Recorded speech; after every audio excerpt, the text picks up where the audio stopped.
I tend to find that some of my more speculative planner topics, I keep putting those videos off because I feel like I have to prepare them and stuff.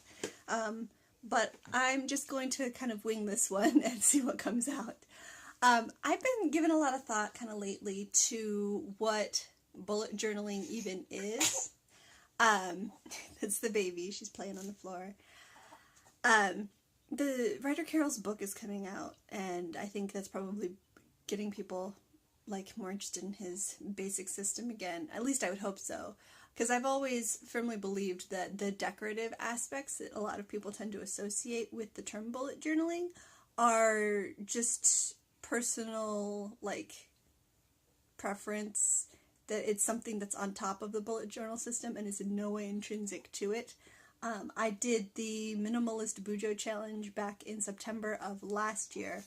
And you can check that out on my channel. There's a playlist. And that was sort of the idea, was showing what a bullet journal looks like when all you're doing is you just have one pen and blank pages, and that's it. But then, like, so I have had bullet journals that are that way, that are just, you know, I had a bound bullet journal for a while. I've done it with just one pen. I've then sort of branched out into different kind of formats, where I was using a traveler's notebook for a long time, and then recently I've moved into a ring binder. And as I moved into a ring binder, I also started using printed inserts, mostly, almost exclusively from Peanuts Planner Co., who's awesome, shout out, and you should check her out. But because of that, it's kind of like, well, at what point does it stop being a bullet journal, and am I just using a planner, you know? Because on one hand, right, I'm not drawing out my my dailies or anything. Like, I'm using pre-printed dailies or weeklies or both.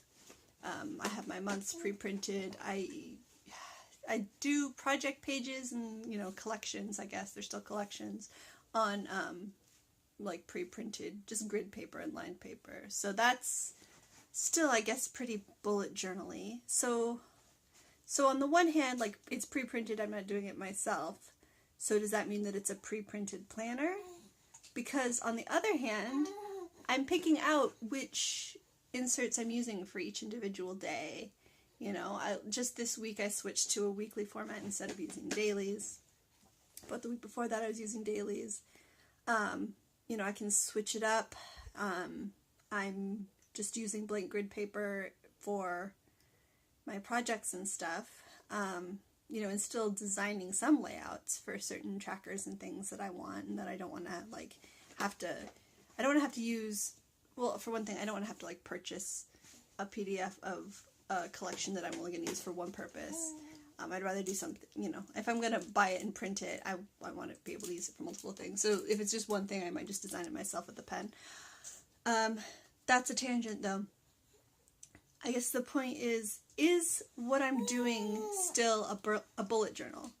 I guess I kind of have the question that whether a ring planner can ever be a bullet journal anyway, just because of the way you can move things around and there's no page numbers. There can't be page numbers if you're moving things out and taking them out, moving them around. You know, I can change something and decide, okay, this is not a project page, it's a reference page, and this is not a to-do list, it's, you know, going to stick in with my dailies, and so there's no page numbers, there's no index. I mean, that's the very first page of the bullet journal, but that doesn't mean that it's intrinsic to the system, right? So, I don't know, a ring planner, bullet journal, the same way you can have a traveler's notebook bullet journal, I think. But yeah, I guess my question is, if I'm pre-printing the dailies, does that mean that it's not a bullet journal anymore? Does that mean that it's a pre-printed planner?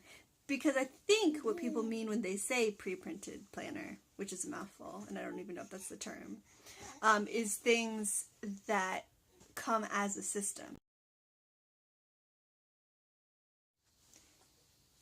Like a Filofax, I think, comes with inserts. It might be a system. I think Franklin Covey, I've heard, is like, do they make planners? I know it's a system. I don't know if it's a planner.